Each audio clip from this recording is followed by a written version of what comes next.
Olá, esse é mais uma Apostila Convida. Meu nome é Jorge Cruz. Você deve estar estranhando que hoje, pela primeira vez, eu estou aparecendo sozinho na tela, mas é porque hoje a nossa entrevista é especial. São duas entrevistas no mesmo programa. A gente recebeu a Júlia Lemertz, atriz, e o Ismael Canepelli, diretor do filme Músicas para Quando as Luzes se Apagam, que estreia no dia 22, na próxima quinta-feira, no circuito comercial, né, nos cinemas. E a gente entrevistou eles em separado, a gente vai fazer aqui em dois blocos, e já fica logo a dica para você que está assistindo logo no dia do lançamento do vídeo, de sexta-feira, agora, dia 16 de julho, até o domingo, das 18 horas da sexta-feira às 18 horas de domingo, se você seguir lá o Instagram do Músicas para Quando as Luzes se Apagam, que eu vou deixar aqui embaixo na descrição do vídeo e aqui na legenda, eles vão disponibilizar um link para você assistir online de forma gratuita esse filme, esse documentário, que é a estreia do Ismael na direção, né? Ele que foi o roteirista dos famosos Duendes da Morte, do Verlust, né? Os dois dirigidos pelo Edmir Filho, participa do Desalma, que é a série da Globoplay. Então, essa é a estreia dele na direção. O filme foi exibido no Festival de Brasília em 2017 e agora ganha o circuito. Então, uma conversa muito interessante, porque a sociedade mudou bastante de lá até aqui. Então, a gente teve a oportunidade de ouvir falas importantes tanto da Júlia quanto do Ismael, que a gente começa a assistir a partir de agora. Nesse primeiro bloco, a gente conversa com a Júlia Lemertz. Vocês vão ver que a conexão dela não estava muito boa, então a gente vai ter vários cortes no vídeo, a gente vai ter momentos em que a câmera dela vai estar fechada, depois vai mudar o posicionamento porque ela vai falar do telefone. Queria agradecer publicamente ao esforço que a Júlia fez para poder voltar para a nossa conversa. Foi fundamental a fala dela. Vocês vão ver que o filme tem uma carga de discurso muito importante. Então, fiquem agora aí com esse primeiro bloco da nossa entrevista com a atriz Júlia Lemertz. Estou aqui com a Júlia Lemertz, né, atriz do Músicas para Quando as Luzes se Apagam. Queria agradecer por ela ter aceitado o convite da Apostila de Cinema. Muito obrigado, Júlia. Obrigada eu. E eu queria começar perguntando, né, hoje é um dia importante que a gente está gravando, né, a gente vai ao ar no dia seguinte, mas a gente está gravando no dia 15 de julho, que, né, os jornalistas livres prepararam um ato de entrega, né, um abaixo-assinado pelo impeachment do presidente. E, assim, a nossa plataforma debate, né, a sociedade através dos filmes, através do cinema, né, e o filme ele foi realizado num período ali, você pode até esclarecer para a gente, ou pós-golpe, ou um pouco anterior e tudo, e a sociedade estava num pensamento de algumas questões sobre o universo não binário bem diferente do que hoje, né? Hoje a gente viu uma regressão, assim, né, da forma de pensar, do debate, né? Não apenas de desmonte da cultura, mas da sociedade como um todo. Como está sendo lançar essa obra num momento bem diferente de quando você realizou, né? De quando o projeto foi colocado ali em prática. Muito obrigado. Engraçado, eu tendo a achar que o tempo sabe das coisas, assim. De alguma forma, a gente... Quer dizer, o filme, quando ele foi feito, foi pós-golpe, e a gente estava num momento bem transitório, assim, para esse momento que a gente está agora. A coisa já estava vindo, mas é quase como se a gente estivesse num hiato, assim, numa coisa um pouco mais flexível, assim. E eu já achava o filme incrível e importante e louco naquela época que a gente estava fazendo o filme, e um filme também difícil de descrever, assim, de como né, falar sobre ele, mas eu acho que o que existe mais bacana no filme é que ele fala por si, assim, né? Ele, cada pessoa que assiste esse filme tem uma percepção dele diferente, assim, entendeu? Eu acho isso bonito porque aí ele é um filme para todo mundo e ao mesmo tempo não fica puxando o espectador para algum lugar que ele queira encaixar a pessoa que está assistindo. Ele simplesmente viaja numa questão que é a questão, não só a questão de gênero, mas assim, é uma questão humana, de corpo, de estar nesse planeta com esse corpo e não se sentir nele, né, qual é sutil essa diferença. Mas, respondendo a tua pergunta, eu acho que o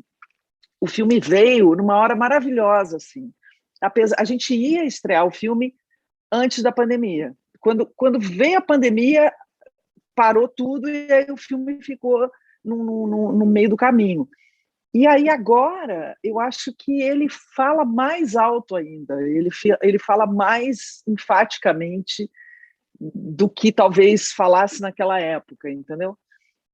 Por isso, assim, porque eu acho que a gente está numa seca, assim, de tudo, né, num deserto, num lugar assim tão carente de ideias e de criatividade e de liberdade e de uma série de outras questões humanas e artísticas, né, sabe, por, né, todas as instâncias, que esse filme ele é quase como se fosse um suspiro, um respiro, uma coisa que fala, poxa, entendeu? É isso, a vida pode ser boa, pode ser livre, pode ser interessante, pode ser questionadora, pode um pouco isso. Então, eu acho que ele veio num momento incrivelmente, com todas as dificuldades, com todo o perrengue da pandemia e da tristeza e do ódio, da raiva dessa inconformidade toda que a gente está passando. A gente tem um momento de alegria, assim, né? Quando você pode lançar um trabalho, e um trabalho nesse lugar, assim, né? Eu achei que foi bom. A pergunta, porque é aquela pergunta tradicional que a gente faz, né? Como que chegou no projeto, né? Como que você foi convidado, como que você se interessou pela leitura, e também queria que você falasse um pouco como foi trabalhar, né? Uma personagem, porque assim, é um filme que tem um desapego à narrativa, né? Como você falou, ele é mais libertador para o seu trabalho, mas ao mesmo tempo ele tem a via documental, né? Quer dizer, parece dois polos, mas eles se encontram ali muito bem no filme, né? Então, como que foi essa construção, né? Um trabalho bem, bem difícil de ser feito. Mas foi muito interessante, assim, porque eu conheci o Ismael uns anos atrás no Festival de Cinema do Rio, que eles ganharam com os famosos e os Duendes da Morte, e ele e o Esmer Filho, o prêmio melhor filme do Festival do Rio. E eu conheci eles ali, fiquei louca com os dois e com o filme e tal, e a gente meio que ficou assim, se falando de longe, até que veio o convite para o filme. Só que o filme, na verdade, ele é livremente baseado num livro que o Ismael escreveu, que é baseado numa história real, e que ele foi tomando outra forma, assim, falando do que ele tinha que falar, mas ele foi tomando, né? O Ismael conheceu a Emily, que é essa menina que faz o filme, que não tem ator no filme, né? Acho que a única atriz que tem no filme realmente sou eu, assim. São jovens que que foram, enfim, convidados para participar daquela experiência, assim, daquele movimento, sei lá como é que você pode chamar isso, assim, porque é um filme que, na verdade, colocou todo mundo numa roda, né? E eu incluso, porque no final das contas eu não tinha mais fala, texto para decorar. Eu fui para o Sul, estavam trabalhando um tempo, fazendo vários trabalhos de workshop de utilização do corpo e um monte de coisa, e o Ismael chegou e falou, olha, Júlia, você vai chegar aqui uns 15 dias no final do filme, para acabar o filme, e aí é a sua parte. O pessoal já está aqui, a gente já está filmando, né, e você vai chegar e aí ele falou, quer que eu te fale o que você vai fazer, como você vai fazer? Eu falei, olha, depois de tudo que a gente já tinha passado e conversado sobre o filme e tal, eu falei, olha, não quero saber. Então a gente predeterminou que haveriam situações em que eu me colocaria, e eu, como eu disse, eu fui muito disponível para isso. Então, disponível em que sentido? Por exemplo, eu saí do avião em Porto Alegre, tinha alguém me esperando no aeroporto com um fone para eu botar na roupa, um microfone, me deu uma chave do carro e eu fui para o estacionamento do aeroporto, peguei um carro, fui dirigindo até Lajeado com uma equipe filmando do meu lado. O Ismael, o diretor de fotografia, o cara do som e tal, fomos todos juntos. Então, assim, eu nunca saí, dos dias todos que eu fiquei lá, eu nunca saí do hotel sem estar filmando já. E eu só ia saber o que eu ia filmar na hora que eu saísse. Então, eu saía, eu escolhi meu figurino, eu fazia minha maquiagem, que não era quase nada, e aí eu ia fazendo coisas. E era muito interessante, porque, assim, em determinados momentos, cada um de nós, atores que estavam fazendo o filme, a gente recebia uma mini DV, uma camereta, uma camerinha pequena, e a gente fazia o nosso autodoc, que era muito legal, assim, porque você estava em alguma situação, por exemplo, estava na beira de um rio, a ponto de encontrar a Emily pela primeira vez, que eu nunca tinha encontrado com ela, e encontrar ali filmando. E aí eu fazia imagens daquele lugar, daquele momento, um olhar meu, né? Um olhar particular. E aí depois eles pegaram esse material todo e foram incluindo na filmagem, assim, né? Cara, foi um processo extraordinário, assim, foi muito bacana de fazer, assim, foi muito amoroso, muito afetuoso, muito cuidadoso, né? Porque a gente estava entrando na vida de uma pessoa, né? Literalmente, a gente entrou na vida da Emily e fez uma devassa na vida dela. Assim. Eu entrei na casa dela, eu revirei as coisas dela, falei com a mãe, falei com o pai, falei com a avó, com a irmã, entendeu? Tinha todo um movimento de mulheres, de pessoas, né? Era incrível, assim, foi um barato, assim, eu acho que talvez foi o trabalho mais colaborativo e despretensioso e despreparado, assim, no sentido despreparado no sentido não de ruim, mas despreparado de não ter nada pré-determinado, entendeu? Que eu já fiz, assim. E é isso, assim. Daí eu fico pensando no que não entrou, assim, do filme. Eu falo, Ismael, você devia fazer tipo um parte 2 assim, porque é tão bonito, assim, tanta coisa que a gente fez, assim, ali. E é um pouco isso, assim. Parte da graça do filme é isso, né? Ele rompe com os padrões, né? Vocês produzem as próprias memórias de vocês, né? Então, tem a câmera do Ismael também, que com o estilo que a gente já conhece dos filmes, dos projetos que ele participou como roteirista. Júlia, eu queria agradecer muito a sua participação. Queria que você deixasse um recado para quem vai assistir o filme, quem chegou aqui porque assistiu, você que apresentou também o filme no Festival de Brasília, você foi premiada lá, ali no último suspiro da Embrafilme, com A Cor do Seu Destino, depois você passou por todo o período do cinema nacional, de 6 indicações ao Grande Prêmio de Cinema Brasileiro, um troféu, quer dizer, você passou por essa fase do cinema brasileiro que a gente agora vive essa crise institucional, né, na crise da Ancine, com a crise da Cinemateca, mas a gente espera que seja só uma fase, que a gente tenha uma nova reação do cinema. Então, eu queria que você deixasse um recado para quem ainda não assistiu, vai assistir, ou para quem chegou aqui porque assistiu o filme, quer saber um pouco mais. E queria agradecer muito por você ter participado aqui da entrevista. A gente vai conversar com o Ismael também. Incrível o lançamento, parabéns e sucesso pelo filme. Obrigada, Jorge, obrigada. Foi um prazer falar com você, mesmo aos trancos e barrancos. Dizer que, enfim, que é isso, que o filme ele está aí para ser degustado. Assim. Eu acho que é um filme para você ver sem pré-conceitos. Assim. Eu acho que é um filme para você viajar nisso e ter uma relação de curiosidade, assim, porque eu acho tão bonito que o filme propõe isso, assim, né? Um mergulho numa vida que é uma vida inventada também, porque é um personagem, né? Ela tem um personagem, a menina Emily, ela faz uma persona dela, que é o Bernardo, e todos nós estamos ali numa coisa muito, enfim, disponível para todo mundo, assim, sabe? Disponível no sentido do que vai vir. Você não tem muito como saber o que vai dar desse filme, assim, né? O que vai dar dessa história. São imersões e sensações e é um filme livre, é um filme bonito, assim, que eu tenho muito orgulho de ter feito. Eu fiquei muito afim e fiquei pensando assim nas coisas de cinema, né? O quanto o cinema veio o cinema brasileiro, quando a gente pensa assim, em cinema brasileiro,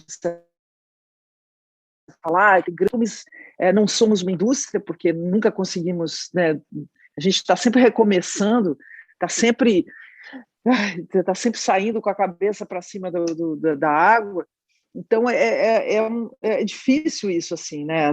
Mas é bonito ver que está todo mundo numa busca, está todo mundo filmando do jeito que dá, fazendo do jeito que dá, se expondo, se revelando. Então, eu acho que muita coisa boa vem daí, assim, sabe? Vem desse desejo de... Importante você ter o que dizer, né? Ter o que compartilhar. Então, eu fico feliz, assim, da gente estar, nesse momento, podendo lançar esse filme e, ao mesmo tempo, pensando no que vai ser o futuro, porque agora tudo virou imagem. Assim, eu que faço teatro, assim, e a quantidade de gente que está fazendo teatro em casa ou em espaços fechados ou ressignificando as coisas. Óbvio, você vai dizer, não, mas o teatro não tem palco, não tem plateia, não tem não sei o quê. Mas dane-se, é tudo uma coisa só, né? A arte, ela pode ser revista, reinventada. Eu acho que a gente vai sair desse lugar de seca, de deserto que a gente está, e acho que a gente já está germinando muita coisa boa, assim, sabe? E não acho que seja uma fase, eu acho que também não é um momento, eu acho que é um ponto de mutação, assim, é uma transição do que antes já não estava bom. Então é uma oportunidade que a gente está tendo, assim, de também, entendeu? Tirar o que não presta, se desfazer do que não está bom, parar de ficar se enganando, mentindo e inventando coisa que, entendeu? Para se dar bem ou para parecer bacana. O que você quer dizer? O que você precisa fazer? O que você precisa contribuir para esse mundo? Entendeu? Todos nós somos muito responsáveis, em alguma instância, por estarmos nesse momento que a gente está. Então, é uma oportunidade da gente também sair desse lugar, assim, cada um com a sua bandeira, com a sua responsabilidade, com a sua vontade, com o seu desejo, com o seu respeito, com o seu, entendeu? E o que eu acho mais lindo do filme é quando eu pergunto para a mãe, para o pai, para a família da Emily, nunca ninguém disse, eu acho estranho, mas não sei o quê. Não, sempre eles disseram que o importante é que ela fosse feliz, que ela estivesse bem. Eles tinham medo que ela fosse sofresse alguma coisa, mas eles aceitaram e foram amorosos, e são pessoas muito simples, entendeu? Então é isso, é simples você ser respeitoso e você olhar para o outro e falar, o que te faz feliz? É problema seu, seja feliz do jeito que você é, você não faz mal a ninguém, você não, entendeu? Você não deprecia ninguém, você está aí na vida sendo feliz e retornando ao mundo, ao universo, às outras pessoas, um sentimento bom. Então, eu acho que é sobre isso o filme também. E é isso, Jorge. Vamos embora, porque já falei com essa demais. fala é muito A importante. conexão não caiu. Isso, de Júlia Lemes, ainda bem, nem travou nessa fala tão importante que você deixou aqui com a gente. Muito obrigado por ter participado, foi incrível. E essa foi Júlia Lemes na nossa primeira parte do Apostila Convida. Participação muito especial. Muito obrigado. Prazer. Beijão para vocês. Tchau. Bom, e depois que a gente conversou com a Júlia Lemes, a gente correu para outra sala para poder conversar com o Ismael Canepelli, que é o diretor, né? O filme vem a partir de uma obra literária dele, que ele adapta para o cinema. Ele vai dizer, né, sobre a escolha pelo documental, né, e como ele chega nessa experiência que a Júlia falou na entrevista. É um exercício, né, um filme contemplativo, mas, ao mesmo tempo, ele tem uma carga representativa muito, muito interessante. Né? Não quero antecipar aqui, tem texto lá na apostila de cinema para você ver a minha impressão, mas é muito importante que o filme seja assistido ali com a mente aberta e também com uma vontade, né, como o Ismael vai falar na entrevista, com uma vontade ali de viajar um pouco, né, como se fosse uma música mesmo para os nossos olhos, né, vamos inventar aqui uma expressão. Então, foi uma outra entrevista muito importante, umas falas fundamentais ali do Ismael sobre a obra, sobre a sua carreira, sobre o momento em que a gente está lançando o filme e sobre a situação do país, sobre a sociedade brasileira, como ela está. Então, fique agora com a segunda parte da nossa entrevista de hoje, do Apostila Convida, com o diretor Ismael Canepelli. Agora eu estou com o Ismael, diretor do filme. Queria agradecer também por ter aceitado o convite da Apostila de Cinema para a gente conversar sobre o lançamento. E eu vou começar repetindo um questionamento que eu fiz para a Júlia Lemert. Como é que foi realizar esse filme ali numa época pós-golpe de 2016, 2017, e lançar ele agora, sendo que a sociedade, né, ela regrediu um pouco nessas questões, tanto envolvendo a identidade de gênero, e o filme foi pensado, né, para propor algumas questões, alguns debates, né, que agora a nossa sociedade está indo para um caminho oposto, né? A gente está começando a ver o aumento de algumas manifestações de intolerância, de preconceito, né? Como que é agora lançar esse filme, a importância, né? Uma importância até maior do que talvez tenha sido no momento em que vocês realizaram ali o filme, lançaram em festivais e tudo. Muito obrigado. Eu que agradeço o convite da Apostila de Cinema, enfim, é sempre importante para a gente ter esses espaços para debater cinema e conversar sobre o processo e tudo mais. O filme foi filmado aproximadamente, acho que no total deve ter dado quase 2 anos de filmagens. Então a gente filmou o filme, montou o filme no processo do golpe. Eu lembro que eu chegava na ilha de edição, montando e filmando, e estava o Germano assistindo, acompanhando toda aquela loucura que a gente viveu, né, em 2015. Já uma angústia, uma sensação muito difícil, assim, de uma iminência de um fim do cinema, de uma possibilidade do que queria acontecer com a Ancine, o que queria acontecer com as nossas narrativas, com as produtoras, com as produções. Então a gente já estava nesse processo de muita tensão, assim, sobre o que queria acontecer com esse mercado. E o filme foi lançado no Festival de Brasília justamente logo após o golpe, assim, Fora Temer era o tema do Festival de Brasília. Então, ali foi um momento bem forte, assim, lançar esse filme no Festival de Brasília, que é um festival super emblemático, politicamente super forte, mas o filme tinha uma pegada poética muito forte, né? Se falava muito sobre o processo de fazer cinema, o processo poético do filme. E agora ele ser lançado 4 anos depois, com a ascensão desse governo fascista que a gente está vendo hoje, ele ganha uma força política muito mais forte. Eu não acho que a sociedade está mais preconceituosa ou menos preconceituosa. Eu acho que esses preconceitos sempre existiram. A gente sempre viveu numa sociedade muito intolerante, numa sociedade muito violenta com que fosse diferente. Mas, nesses últimos anos, essa parcela da sociedade ganhou voz e se sentiu no direito de gritar, e se sentiu autorizada a externalizar seus preconceitos. E eu acho que lançar esse filme justamente nesse momento ganha uma força muito grande, no sentido de também trazer outras vozes, né? Porque a partir do momento em que certas vozes conservadoras ganham força, também as vozes libertárias ganham força. As pessoas que talvez não se posicionariam há 4 anos atrás, hoje estão se posicionando. Pessoas fora desse meio não binário ou trans, que talvez não se sentissem necessidade ou não se sentissem autorizadas ou não sentissem vontade de falar sobre isso, hoje também sentem a necessidade de defender certas bandeiras e defender modos de vida e modos de liberdade, antes de mais nada, né? Então, acho que uma grande preocupação minha, tanto na literatura quanto no cinema, é criar obras que não fiquem presas no seu tempo, que não fiquem datadas, que não fiquem reduzidas àquilo. Eu lembro que no processo de fazer o Música, a gente estava vivendo a questão da ideia de família. Não sei se você lembra disso. O que é família? Família é um homem, uma mulher e filhos. E a gente pensou muito em trazer essa discussão real que estava acontecendo no Senado. A gente chegou a filmar algumas discussões sobre isso, pensando em colocar no filme, mas também a gente achou que iria ficar datado e tudo mais, e hoje a gente vê que, enfim, essas discussões ganharam uma proporção ainda maior. E eu acho que esse filme, tanto na questão da liberdade cinematográfica que ele propõe, quanto da liberdade de sexualidade que ele propõe, eu acho que ele ganhou uma força muito grande, assim, não só nessa questão não binária e trans, mas na questão da possibilidade de se fazer um filme com essa liberdade.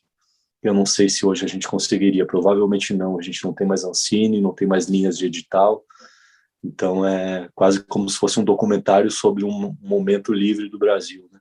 Antes de eu voltar sobre a receptividade dos filmes e dos filmes que você participou, né, tanto escrevendo quanto agora dirigindo, eu queria que você falasse um pouco da ideia da transposição, né, do texto que você fez, né, da obra literária, para transformar o filme em não deixa de ser um exercício também de construção de personagem por parte a Júlia também mergulha no que ela entende ali como um laboratório ou uma pesquisa, sendo que o filme também é documental, né? Então, quer dizer, é uma troca, o que parece serem dois polos ali, entre o mergulho ficcional de uma escritora, acaba se transformando num documentário. Como que isso foi se lapidando? Se foi a sua ideia desde o início, ou se foi no processo também do filme, o longo processo ali de construção do filme, que você foi encontrando esse tom ali que não define, como tudo no filme não tem uma definição, né? Acho que é o próprio conceito de binário, ou de certo e errado, de convencional, de alternativo, de experimental, de comercial, tudo ali se rompe quando a gente assiste o filme. Então, para além da mensagem que se passa com a história, então como que isso foi se formatando ali na sua cabeça, ou no processo coletivo ali da construção do filme? Já no processo da literatura, ele já é um livro que tinha essa característica ficcional. Esse livro nasceu a partir do encontro que eu tive com uma menina adolescente que vivia nessa cidade. Eu saí de Lajeado, que é onde se passa o filme, em 98, voltava eventualmente, e lá por 2004, 2005, essa menina me falava sobre as vivências dela. Eu me interessava muito, era como se fosse a adolescência que eu não vivi, e eu dizia que ela tinha que escrever sobre isso, que era muito interessante. E ela começou a escrever, produzir um diário com as vivências dela. A mãe dela acabou pegando esse diário, ficou horrorizada, tacou o diário no fogo. Ela salvou esse diário, algumas páginas esparsas, queimadas e tudo mais, e me mostrou esse diário, me deu essas páginas. Eram muito poucas páginas, mas ali tinham personagens, tinham lugares e tinham situações. Meu primeiro ímpeto foi pegar essas palavras dela e colocar todas no Word. Eu queria guardar isso de certa forma, que outro fogo não apagasse o que ela tinha vivido. E depois que eu transcrevi essas páginas para o Word, eram muito poucas páginas e tudo mais, eu conversei com ela, eu perguntei se eu poderia transformar isso numa narrativa maior, numa narrativa longa. E ela autorizou, achou incrível, pediu para não ser mencionada, e a partir dali nasceu o meu primeiro livro. O que eu fiz foi transformar o gênero dela de feminino para o masculino, mas eu não transformei o gênero dos outros personagens que orbitavam. Então as paixões de uma menina por um cara acabaram se transformando nas paixões de um menino por outros caras. Virou um romance adolescente gay, sempre respeitando os lugares, os afetos e as pessoas, os nomes das pessoas, o que essas pessoas viviam e tudo mais. Então já é um livro que nasce desse sentido, de certa forma, a partir desse flerte entre ficção e realidade. São lugares, pessoas e situações que foram vividas de verdade por ela, documentadas por ela através da escrita e depois transformadas por mim e levadas para o cinema.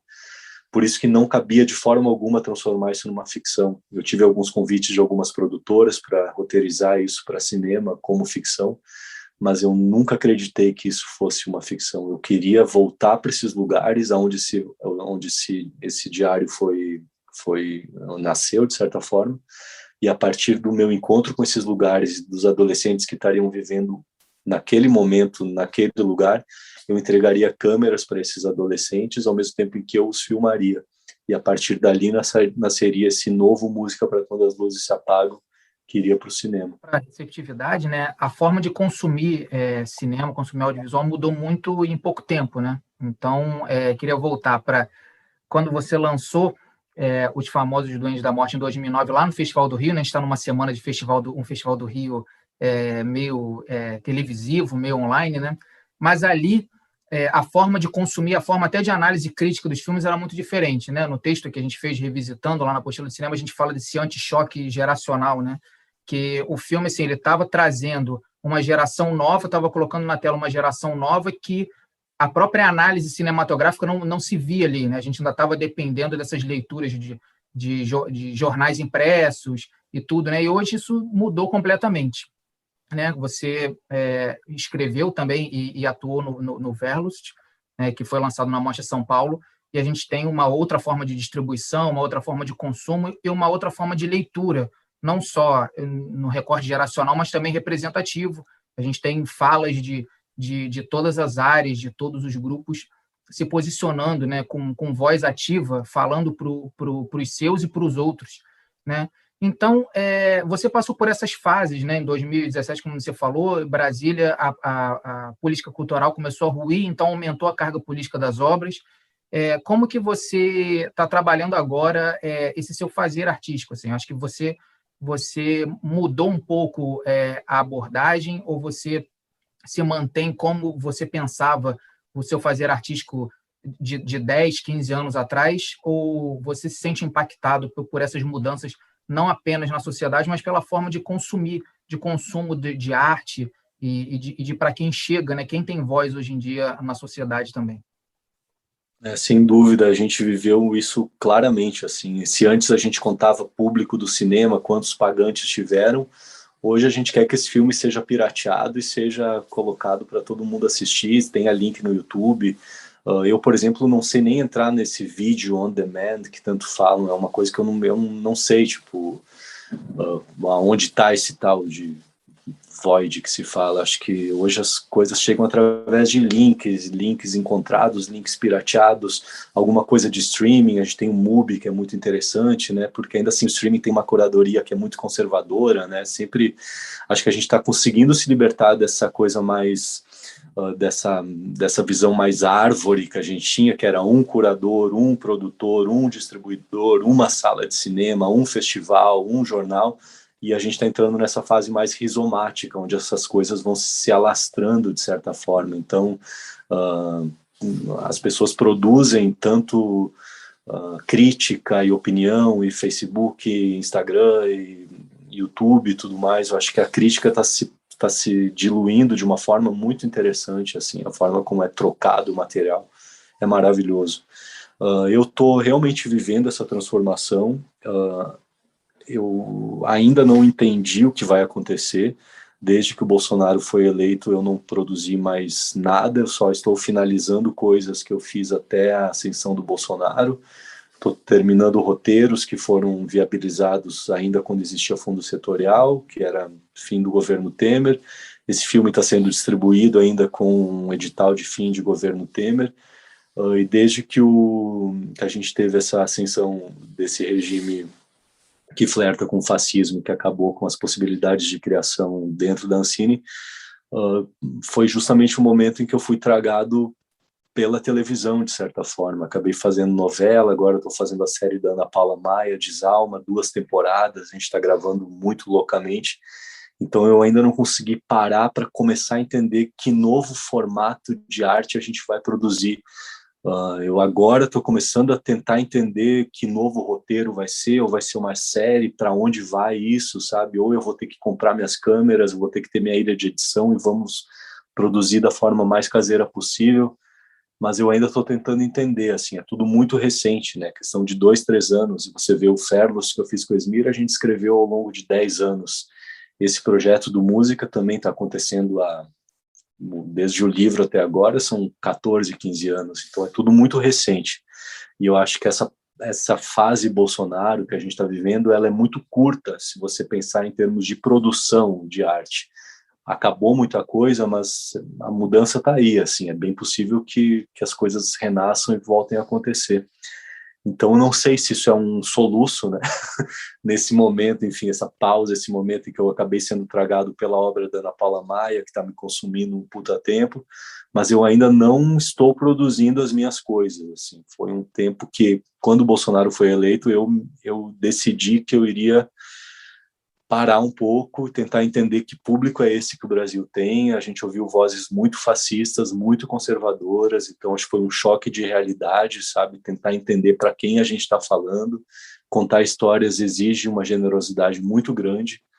A gente tem que amar o nosso público, eu tenho que amar as pessoas para quem eu estou falando, e a gente viveu um momento que eu não conseguia amar o Brasil e o brasileiro, de certa forma. Agora a gente está voltando a reentender, como a gente falou antes, vozes que antes não assumiam um discurso, hoje estão assumindo. Então, foi um grande choque, mas eu acho que é muito importante a gente ter passado pelo que a gente passou. Não nego a importância disso, assim. Eu acho que a gente estava vivendo um processo do cinema que estava indo muito por uma onda muito neoliberal, sabe? Se pega o dinheirinho, se faz o seu roteirinho, se espera, se leva, se lança, ninguém vê, ninguém comenta, 3 festivais lançam, 5 críticas e o filme morre. Então acho que também tem uma força nessa morte que a gente está enfrentando. Acho que esse processo de tentar reentender o que está acontecendo vai trazer um cinema mais forte, uma produção artística mais forte.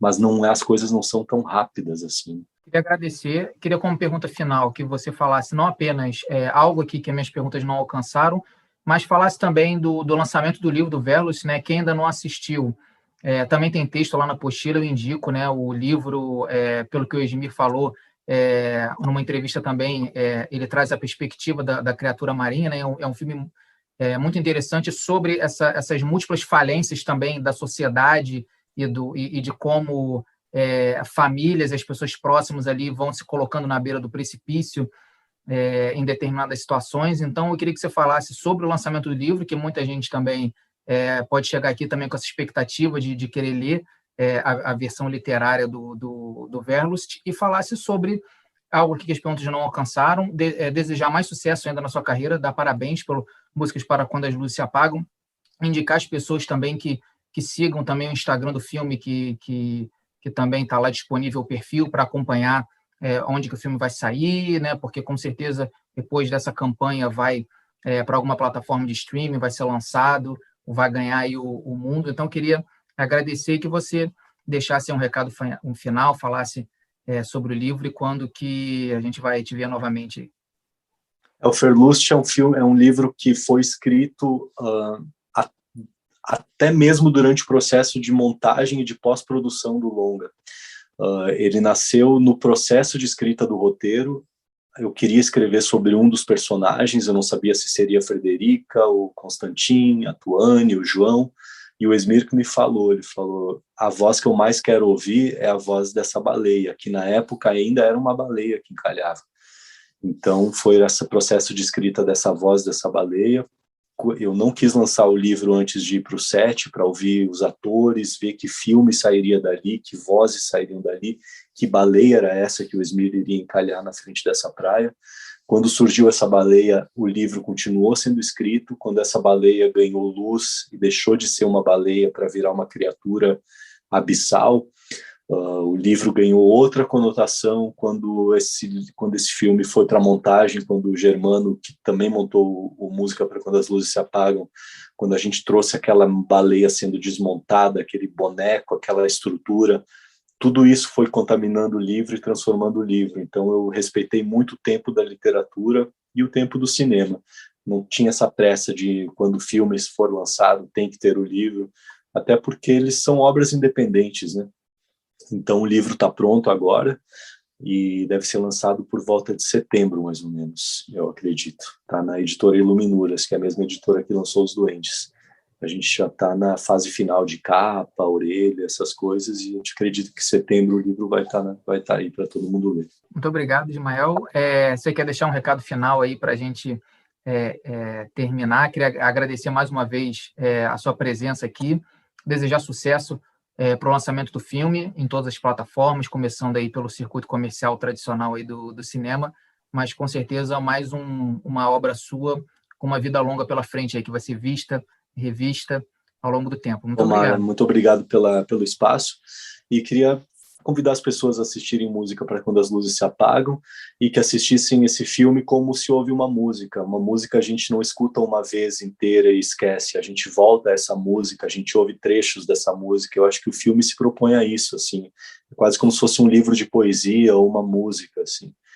É um filme que pode ser voltado, pode ser revisitado, pode ser visto trechos e tudo mais. Eu queria que as pessoas consumissem esse filme com menos cerimônia, que às vezes o cinema nos obriga, assim. Eu acho que ele é um filme que poderia ser usado de outras formas, de formas mais profanas, mais musicais. Muito obrigado. Esse foi Ismael Canepelli e mais uma apostila com vida muito especial. Muito obrigado, Ismael. Até mais. Bom, é isso. Vocês assistiram aí a segunda parte da nossa entrevista com o Ismael. A gente entrevistou também a Júlia Lemertz. Então, esse foi mais uma Apostila Convida. Se você está assistindo pelo YouTube, se inscreve no canal, ativa as notificações, a gente publica nossas entrevistas mais ou menos uma por semana. Em período de festivais, a gente divulga aí uma por dia. Então, nossa produção é intensa. Se você está ouvindo por podcast, todo o nosso material que é feito em vídeo, a gente também publica nos principais agregadores. Só você seguir o seu favorito, acompanhar as atualizações da Apostila de Cinema. Em apostiladecinema.com.br tem textos diários, coberturas de festivais, estreias, lançamentos, revisitações, como foi os famosos Duendes da Morte, vencedor do Festival do Rio de 2009. E nas nossas redes sociais a gente tem as nossas atualizações para você não perder nada do que tem aí de pensamento crítico sobre o cinema atual. Então, é isso. Esse foi mais uma Apostila Convida. Meu nome é Jorge Cruz e até a próxima.